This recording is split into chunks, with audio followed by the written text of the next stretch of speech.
My name is Humaira Falak. I lived in a domestic abuse situation for about 5 years, and then I decided I could not take it any longer, so I left.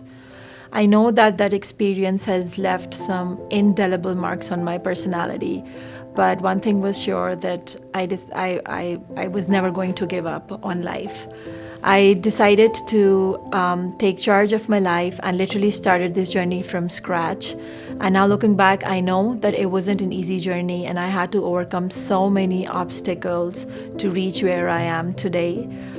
Being new to Canada with two small girls, at that time, I was totally lost. And I can say that if I had not received the support from domestic violence serving agencies here in Calgary and my counselor, I would have given up a long time ago, and I know that this journey would have been a lot more difficult. I still remember my counselor checking on me every other day, making sure I was okay, as I was the emotional wreck at that point in time.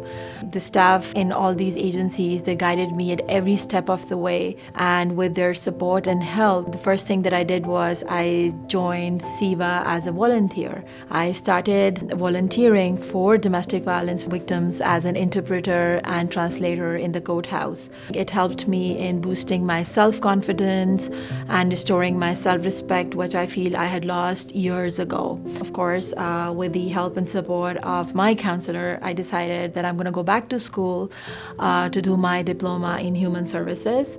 And right after that, I started working in human service industry, and I've been working here for the past 7 years now.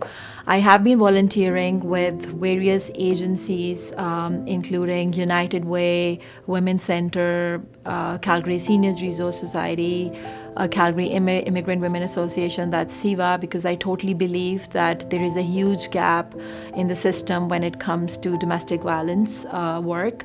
And I also feel that women from my community and from ethnocultural communities, they need a lot more support than what is available to them right now. I currently work with this organization called Action Dignity, where I manage two of their projects around domestic violence prevention. And I also sit on the advisory committee for Employment Security Alliance for vulnerable immigrant women. I've been doing a lot of advocacy and public speaking for ethnocultural communities around domestic abuse on various platforms like media and colleges and conferences, that I feel that we need to speak about it to prevent abuse in these communities.